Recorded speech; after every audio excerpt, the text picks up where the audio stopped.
Hello and welcome to DFS Coach Talk. It is Monday, July 12th, 2021. I'm Andrew Hansen alongside Joe Sarvati, affectionately known as Coach. And here we are on Monday at lunchtime after Game 3 last night. Coach, Milwaukee got back into the series with a 20-point victory at home. They sure did, man. And I'll tell you what, they look terrific. And you talk about understanding the immensity of the situation, man. They stepped up and played. And, Phoenix didn't lay down. I mean, they stuck with them for a long time, but Milwaukee's will was just too strong. You could tell they were not fooling around, and it was good to see them play so well. It was a fun game to watch, even though it blew out at the end. Yeah, I agree. I'm glad we have a series now, 2-1, and Giannis was just tremendous. 41 points, 13 rebounds, 6 assists, much better at the line, 13 for 17. And kind of funny with the post-game press conferences where they're talking to him about Michael Jordan scoring 4 straight with at least 40 and Giannis acting like, well, I'm no Michael Jordan. But I wouldn't be surprised if he keeps rolling here and putting up 40 a night, that Phoenix just doesn't quite have an answer for him when he's ultra motivated and the knee doesn't seem to be hampering him anymore. Well, first of all, he's absolutely unbelievable. The fact that he's playing and, getting these monster minutes after that kind of an injury is phenomenal in itself. But then the fact that he raised himself to this level, this really solidifies. I've always been a guy, not to dog him because I love Giannis. He's a great, great guy. But I've always just, questioned those back-to-back MVPs a little bit because he can't shoot from outside. He can't shoot free throws, all this stuff. So I'll tell you what, I'm taking that info that I felt and throwing it out the window, because one thing that he has done in this series, and yesterday even to another level, is he has absolutely solidified, his reputation in this league as absolutely one of the best players. And, the level that he played at, he was completely unstoppable. His determination and gamesmanship, and he moved up another notch for me. And I think that if they can pull out this series, he really solidifies his legend, regardless what he does the rest of his career. So I really enjoyed it. I hats off to Giannis in that performance, because man, was he something. The way he takes that ball to the basket, it's like people aren't even there. It's unreal. Yeah, it really is. Well, before we get to the Giannis and Milwaukee side and discuss whether they can tie it up here in Game 4, why don't you start with the Phoenix side for us and get us ready here on DraftKings and FanDuel for Game 4? Absolutely. By the way, nice combo today, the white hat with the black shirt. Our team is ready here. We're in line. And, some of those Bucks offensive plays, they finally got it going too. They were moving the ball like Phoenix was in Phoenix. So that was really good to see. But all right, let's go back to the Suns and sort of, I guess you go back to the drawing board for what's the game plan going in here in Game 4 with against the Bucks, because, they had a plan for Game 1 and 2. They, did that exactly the way they were planning on, and it worked out well. So I think what they did is Coach Bud and the Bucks made some adjustments. I think Phoenix, and rightfully so, let's stick with what won the first 2 games. And the major part of that, Andrew, that I think is what cost them this game. Even, it really wasn't a 20-point game. That was all at the end. But what I think cost them the game, which was a strategy that we didn't see coming at the beginning of the series, and it worked in Game 1 and 2, and that was to have Ayton guard Giannis. And, one thing we saw for sure, when DeAndre Ayton is off the floor for Phoenix, they just fall apart. And it's, you wouldn't think that would be the case with 2 great guards like Paul and Booker. But here's the thing, they lose that pick and roll, because there's really, if they had Saric, it wouldn't have been as bad. But, God bless him, Frank the Tank just isn't really the answer there. It's just such a fallback from when Ayton's out there. So their spacing gets messed up. The pick and roll's gone. The lob somewhat goes away. all the way they run their offense just changes without Ayton on the floor. So I want to get your feedback on this before I start breaking the game down. Obviously Monty has to see that was the deciding factor. Ayton guarded Giannis, got in big foul trouble, didn't play a whole lot in the second half, and they just fell apart. So do you think Monty sticks with Ayton on Giannis, or understands that Ayton's too important to their offense, that maybe they need to switch somebody else out? It's not like Ayton has exactly been stoning Giannis as it is. Yeah, you're right. But I think they stick with Ayton. I mean, it was the major domino effect. He got in foul trouble. He goes off the court. They lose that presence on both ends, like you talked about in the interior. And the other thing is he was so efficient. He was 8 for 11 and playing great. I mean, he wrecked our lineups, at least mine, and he wrecked the game for Phoenix because he got that fourth foul early in the third quarter, and it was still a game. And it was still a game really at the beginning of the fourth. It was starting to get away from them, but then he got his fifth, and then he goes out, and then it really opens up and turns into a bit of a blowout. But he just, his absence really was magnified in terms of showing his importance. And so, the comment or two I heard from Monty about how this is going to be a learning experience for Ayton, and he's going to grow from this.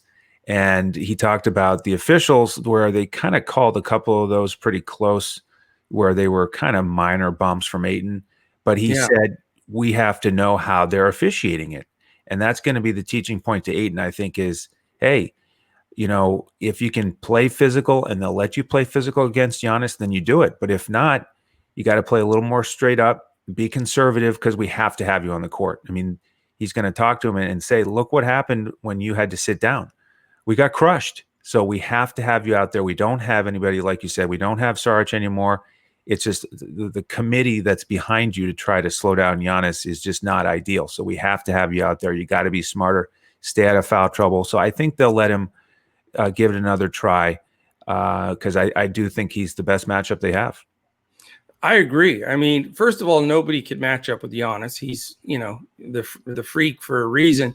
But I think he does give them their best chance. And I agree with you. I think even though that was such a deciding factor in this game, I think they have to try it. And if he does get a couple quick fouls, then you go to plan B, right? Which isn't a really great plan because, like you say, at least Saric was able to, bang with him, but they really don't have a backup to that plan. So it would be more like what they did last time. They went zone. And, they may have to do that if he gets in foul trouble again. And if they go zone, man, forget it, because they just have too many good spot up shooters in, Middleton and Tucker, if he gets to stand there in the corner alone, and Holiday, who hit some shots finally. So, I think from the Milwaukee side, since I'm talking about Milwaukee, I think what they do is they say, hey, Giannis, here's the deal. We all saw it very simply. You need to take the ball at Ayton, get him in foul trouble. So no settling for threes for sure. Don't even settle for that 15, 16-foot jumper. Just extend, get in there. If you get blocked a few times, so what? So I think you're going to see more ISO plays for Giannis, and they're going to try to pound it at Ayton and try to get him in foul trouble again. So that makes Giannis just, I'm telling you right now here, 2 days from game 4, Giannis is going to be my captain. I think he's the optimal guy in the captain spot. He's playing that kind of ball. And I think that they're going to go to him even more than they did, knowing that if they can get Ayton on the floor or off the floor, they're going to do fantastic. So anyway, that comes down to Ayton being a key play here. So can he stay on the floor, and do you roster him in DFS? That's the risk that you take, is foul trouble again. But he has proven every game when he's in there, when he's in the flow and he's got his head into it in these playoffs, he's been fantastic. So, I have no problem rolling with Ayton again and taking that chance, because I don't think if he gets his second foul that they'll keep him on him. I think they'll either switch somebody else on him or go zone. So they know they need him on the floor. Ayton for 24 minutes in this last game, there's no way. I mean, he needs to be out there 40 minutes if they want to win this game. And so I think Ayton's a great play. I think he's going to be ticked off and fired up. And if you notice too, Andrew, the reason I've always been shaky on Ayton and I don't play him all the time, and I didn't play him yesterday, is just I always am concerned about his focus. And we've seen that. He's a young guy. I mean, he's 22, 23 years old, whatever. But he's when he gets out of sync or in foul trouble or something's not going his way, he does drift and make dumb mistakes. Like if you notice, he sat out that ton of time. As soon as he came back in, they gave him the ball twice and he turned it over both times because he just is one of those rhythm guys that needs to be in there and focused. And, everybody talks about, what a difference Chris Paul made for Devin Booker this year. I think he made more of a difference for DeAndre Ayton. I mean, he took a guy that in his first couple of seasons after being the number one pick was truthfully just an average center, very average. And he's made him into an all-star level player. And that comes without question, Paul staying in his ear, getting him focused, not accepting his, flake outs where he disappears for a while. But, this is the first adversity he's faced in this series. And when he got back in there, he wasn't ready to go. And if you remember, if they could have gotten a couple of buckets right there and cut it back to 13, I believe it was, at least you can make a run in the fourth quarter. But he turns those two over. They hit a 3 and a 2, and it's 18, just like that. So I'm going to believe that Ayton's going to get the bigger minutes. They'll find a way. Monty will find a way to protect him from the fouls. And I think he's an important play in this game. My biggest concern with the Suns, and a guy that I faded yesterday, and I usually don't because I love him, is Devin Booker. You were right at the beginning of this series. Hats off to you. You predicted PJ Tucker would guard him and harass him. And I really felt at the beginning of the series that Booker was maybe just a little too quick and would still be able to get those pull-up mid-range jumpers. And then when he laid off, he'd get the three. But it hasn't been that case. PJ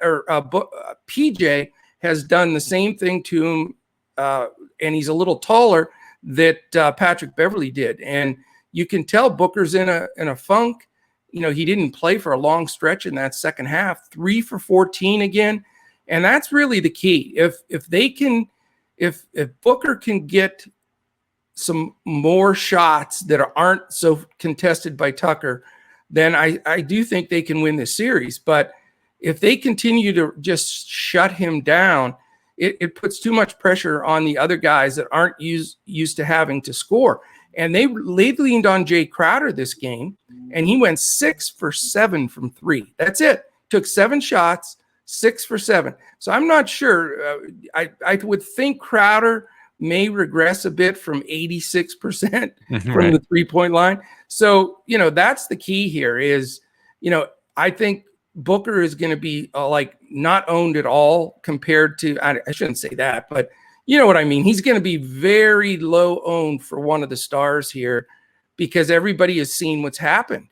But I think they run some more wrinkles. They need to run some picks, let him run the pick and roll, anything to shake him off of Tucker and let him get matched up with somebody else. So this is my surprise call here when I'm breaking out Phoenix. I'm going to go back to Booker. One, for a leverage play because I think he's going to be super low owned. Secondly, because I do think he's an all-star. And third, you saw the look on his face when he sat out a good portion of that second half on the bench. He's going to have a fire in his belly. And remember, he's the heir apparent to Kobe, if you will, because they were the closest, and he's really passed that, mentality down. So I really think Ayton being a key, Booker being a really surprise play that people are going to bail on for sure, could be the keys.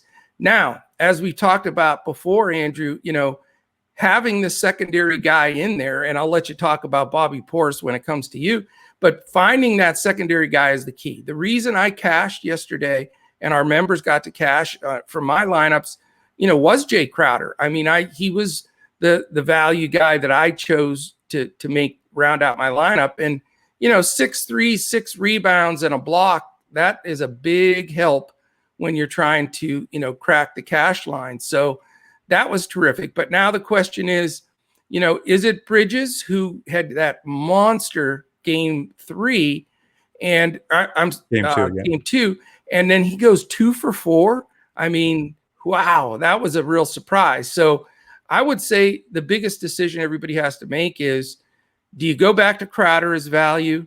Do you go to Bridges as somewhat value and see if he'll bounce back? Or do you just anchor in Chris Paul? I know that, that's been somewhat what everybody's doing. He was back to his, regular self again, pretty much, with 9 assists. But guess what? 4 turnovers. So that's 10 turnovers in the last 2 games for Chris Paul. I don't know how far back you have to go to find, back-to-back games where he had a total of 10 turnovers. So that is my concern there, is they are playing him a little bit differently. And if you notice, they're taking a lot more of the passing lanes away, a lot of people getting deflections on the ball. So they're playing him to pass. So he's going to have to shoot the ball more if he wants those passing angles to open up. And that's going to get him a little bit out of sync. So that's where I'm on the fence with Paul. Is I think that they have a great plan against him that's really working. And, the question is, can he step up and hit a bunch of shots? So that's key. Then the last point I'll make here is the only bench guy that I'm interested in is Cam Johnson. I know Cam Payne. I've loved him all along. But 25 minutes, I don't know if he's going to get that again. I think it's risky. People are going to say, hey, he got 10 shots up and this and that. But, I could see him with a little bit less of a role. So really the only guy that has now become a serious part of their rotation is Cam Johnson. And whether he subs in for Booker or Bridges or Crowder, he can replace and play pretty much any position except point guard. So, I'm looking at the Suns as a 6-man group for this upcoming game. I'm focused in on Ayton and Booker, believe it or not, as a real somewhat contrarian play, I think, at this point. And then making the decision is, do I go with a Bridges, a Crowder, or a Johnson as a value play? Yeah, I think I'm focused on those 6 as well as my primary pool of Suns to consider. And I do want to anchor my lineups with Ayton again, not anchor in the sense of he'd be at the top on FanDuel, but as my favorite son, so to speak.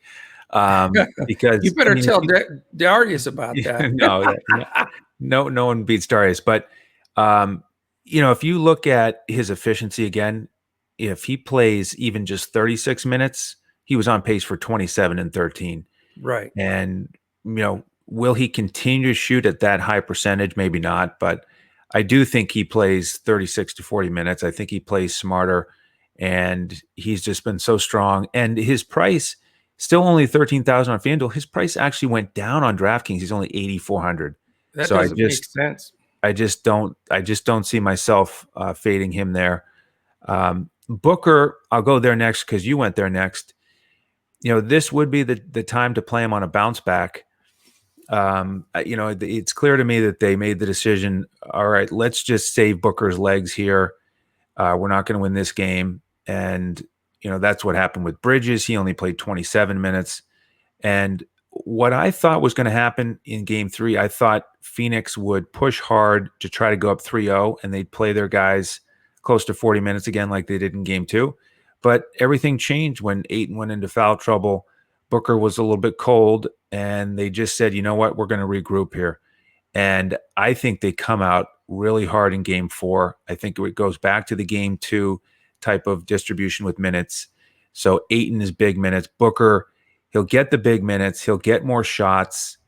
And it'll come down to, does he get those easier looks like you talked about? I don't think it's going to be easy. And his price is a little bit high for me, so he's not my favorite play.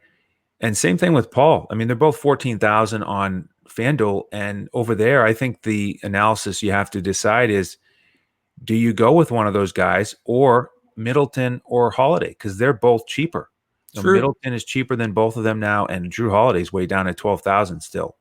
So it just kind of depends on how you want to build out the roster.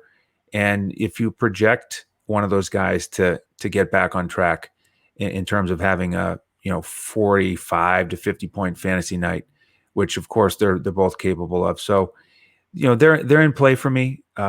Right now, I'm leaning towards one of the other studs on Milwaukee, who's a little bit cheaper. And then with Bridges and Crowder, I agree. They're neck and neck in price. They're neck and neck in minutes and likely opportunities. So they're very, very similar profile to me. They just kind of flipped from game 2 to game 3. Bridges was hot and then cold. Crowder was cold and then hot. Does Crowder's veteran experience help him a little bit more on the road here? Did that play into it? Does Bridges' youth and inexperience, is that really a factor here? Or was this sort of more of a Crowder got a few more open looks and got hot and got a few extra minutes? I think they're both possible scenarios.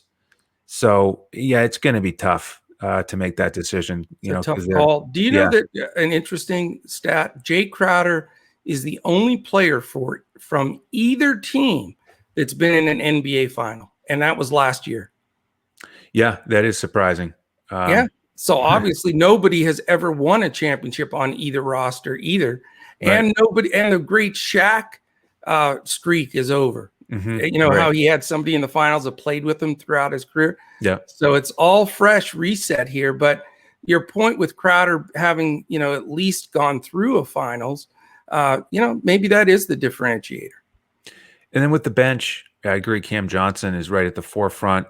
Played awesome. I had the highlight reel dunk, but active just really on both ends. More active, I think, than usual. And his price has gone down on DraftKings. 3,800, I think, is a nice value play to consider.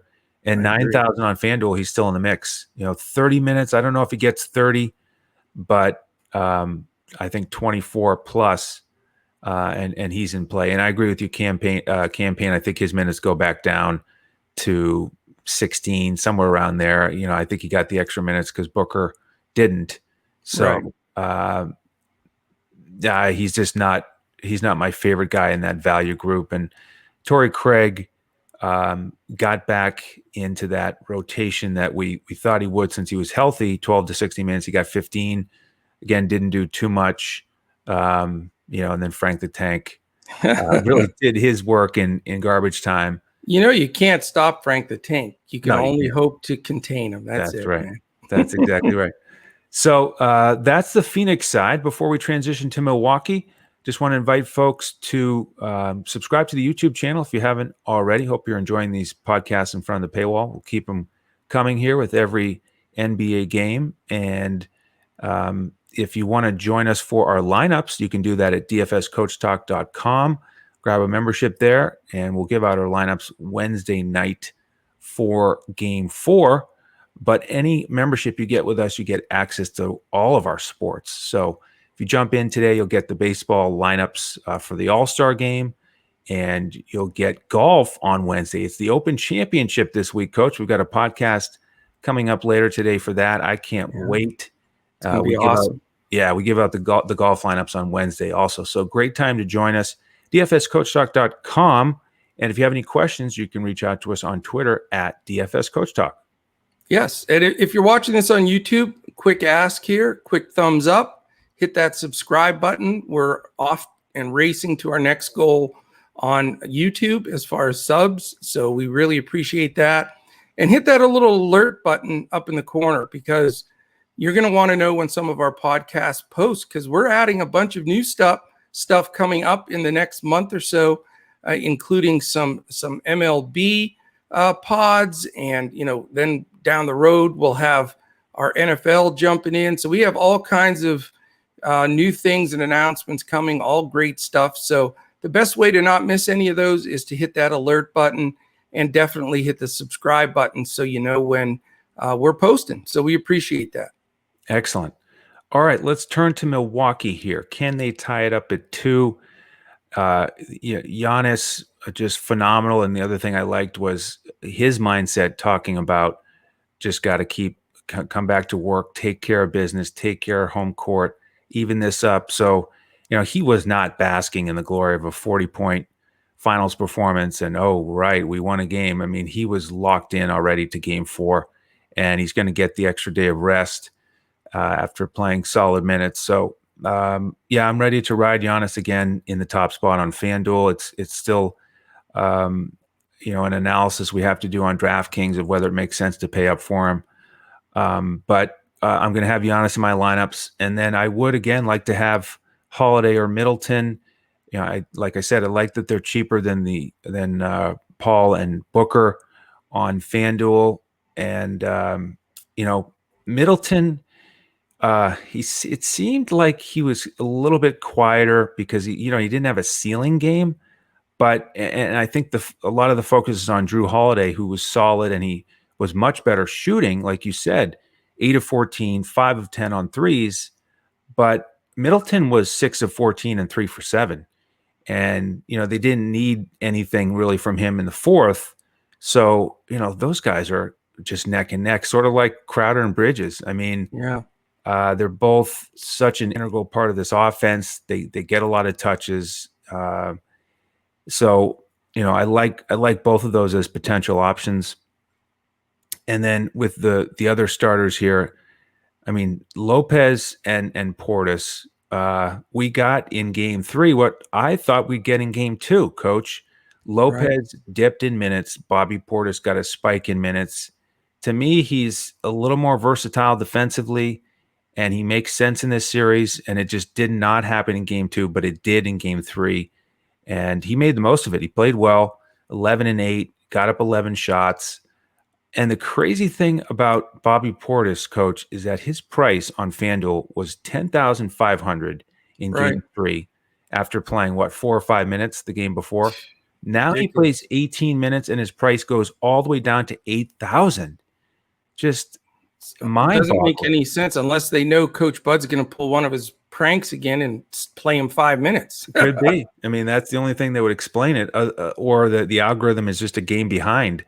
But at 8,000 versus Lopez at 11,000, to me, it's either Portis or Pat. Portis is going to be chalk at that price. Let's face it. I mean, he's going to be way, way higher owned than he was. I mean, he was GPP only in the last game. Because he was still expensive. So why pay 10.5 for a guy who might play 5 minutes? I have a question for you, though, and because I respect Coach Bud, and we've talked about this probably on 8 of our last 11 NBA podcasts that had to do with the Bucks. Why in God's name does he not play him consistently? And when have you seen him play even once where he hasn't delivered? I mean, it's just ridiculous that he doesn't get on the floor for like 15 to 20, absolute minimum 15 to 20 minutes. Probably should be in there 20 to 24 minimum. So I don't get it, man. Well, if he doesn't play 16 to 20 minutes in this game, then just forget about it, because I mean, they just won by 20 in the game that he does play big minutes. And again, he looked good, like you said. And as a coach, don't you want your bench guys to go out there and play hard? I mean, he does. He plays so hard. He's so intense. He gives you that extra boost that Lopez doesn't give you. I mean, Lopez is not firing up the crowd like that. I mean, Portis, that enthusiasm is so infectious for the crowd, his teammates, and he's being productive. So I think you have to expect he's going to play 16 to 20 minutes. How many times have we said that, though, and then he doesn't? Well, that's why I say forget it. If he doesn't in this game, it's so hard to figure. Yeah, they should fire Coach Bud right after the game if he doesn't get 16 minutes. And poor old Lopez, let's face it, man. We talked about it a little bit beforehand. This just is not a good matchup for him. I mean, he can't defend quick enough on the interior. I understand he blocked some shots, but I warned everybody ahead of time before this series started that he gets those generally on help side and secondary blocks, not the guy that he's guarding. And he just can't get into the fray here. I just don't think you won't see him much over 20 minutes, in my opinion. So he's a pass for sure. Yeah, pass for sure. Portis is a maybe. He's in that group of value plays. I'm playing the damn guy, and if he doesn't, I'm flying to Milwaukee, and I'm going to have a talk with Coach Bud if it doesn't work out. Tucker could make some lineups for me because of his price. 30 minutes again. His price went down on DraftKings to 34, so he's in that same group as Cam Johnson. And if he's 75, if you go with him on FanDuel at 75, then your other utility guy you can pay up a little bit. So he's in play for me. And then of course Connaughton right in the mix too. Looking at the other guy you want to consider off the bench at 85. He's gone up a little bit on DraftKings to 42, but he got 30 minutes. Took him a while to get it going, but 3 for 5 from the field, 2 for 4 on threes. You can, expect that type of opportunity for him again. Yeah. 30 minutes, he's going to get 5 shots. It's just, again, a matter of does he hit his threes and does he get a stock or two? And then Teague and Forbes, Forbes really took a hit here. Teague solid with his minutes of 14, but 0 for 4 from the field. So he just hasn't quite clicked yet in this series. I think it's possible, but 2,200 on DraftKings, it's not like he's ultra cheap over there.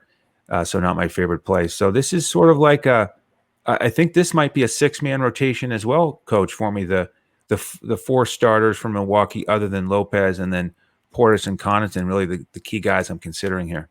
So 7-man, unless I ran out of fingers. Only 4 starters. Oh, not Lopez. Oh, you're right. Okay, you're eliminating Lopez. Good and point. Then Portis and Connaughton. Yeah, I get real confused when math is involved. Sorry. No, I think you're right on. I mean, really, the Milwaukee side's pretty easy for me to break down. I think you have to play Giannis regardless of what position you put him in. I mean, I don't see how. I don't think there'll be a cash lineup that cashes without Giannis somewhere on the board. So that's a no-brainer. But then, I think the question that may shift your entire squad is, do you go Middleton or Holiday, just like you said? And you can make a case for both guys. They're so even in a lot of different ways of what they can do. Now, I'm leaning slightly initially here to Middleton, and the reason being is it looked like the strategy from Coach Bud was to actually run Middleton at the 1 quite a bit, because he's stronger in that pick and roll and more of a deadly threat to pull up off that pick and roll for that 15 to 17-foot jumper. So, that makes me a little bit more interested in Middleton because of the assist potential. He's going to have his hands on the ball more. And, he still hasn't had a great shooting night. 6 for 14, his average Bridges has given him some trouble, but I do think Middleton is such a clutch guy. I'm leaning that direction, especially with the salaries that have gone down on some of the other people that we're looking at. So, I love the Giannis Middleton build. Not that Holiday doesn't deserve a lot of, a good strong look. And then, just like we talked about with the Cam and those guys with Phoenix, the question is, who do you fill in with that's going to step up? Is it Tucker, Connaughton, or Portis, or some combination of those 3? So that's the key factor. Now, for me, initially, I do think they try to protect Ayton a little bit, and I think you're going to see flashes of Phoenix going into that zone. Even if Ayton doesn't pick up the 2 right away, I think that they feel that if they run that zone for 2-3 minutes at a pop just to switch it up, take all that pressure off of Ayton and make sure he doesn't pick any cheapies up, I think that creates a situation where I would lean a little bit more to Tucker and Connaughton over Portis here, simply because they're going to hit those spot-up threes. And one thing I can say about Connaughton, I was on the fence with him wanting to play him, but he's really earned my respect as well, because no matter the situation, the score, if he's open and he has that 3, he certainly has the confidence to take it. And you can tell that his other players and coach say, you're open, you shoot it. We have the confidence in you. That's why you're on the floor. And yeah, he only got up 5 shots, but a couple of those were in clutch situations when they were on a run, or at the end of a quarter. So I respect Connaughton's play and his approach. I like the fact that if Tucker can get, as we saw, if he gets 10 shots up like he did in one of the previous games, he smashes his number. And he was, only got 5 up this game. he would certainly be one to get 2 or 3 of those corner jumpers if they do go zone. So I'm looking at those two guys over Portis, plus the status of, Portis was so center stage again. He's going to get extra ownership because everybody was, paying attention and lauding his play.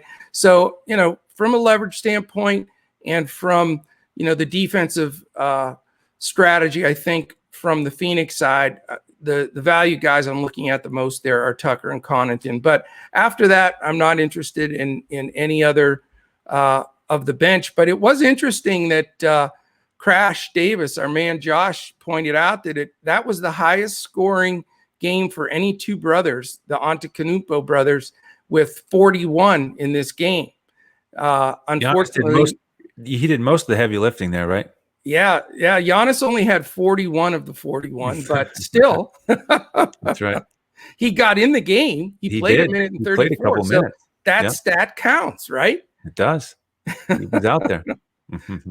So that's pretty much how I see that game. So it's pretty similar with some adjustments to, you've got to pick the right studs and you got to specifically pick the right subs that make it work. But the pricing's a little funky and different on all the slates. And, FanDuel, DraftKings, and Yahoo, we play all three at Coach Talk. We provide for all three.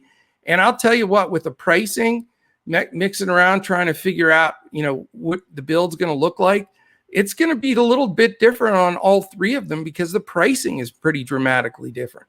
It is, yep. So you got to roll with that each slate and deal with it the best you can. And we'll certainly be working on that here leading up to Game 4. So any questions, again, reach out to us on Twitter at DFS Coach Talk. You can find the coach at JOESARVADI. You can find me at Language Olympic. We'll be back later today for our Open Championship preview if you're into PGA. So join us for that. And then, of course, we'll be ready to rock and roll for Game 4 on Wednesday and then Game 5 preview after that. So thanks a lot for tuning in, everybody. On behalf of the entire DFS Coach Talk team and the coach, I'm Andrew Hansen. We'll see you next time as we look to crush it in DFS.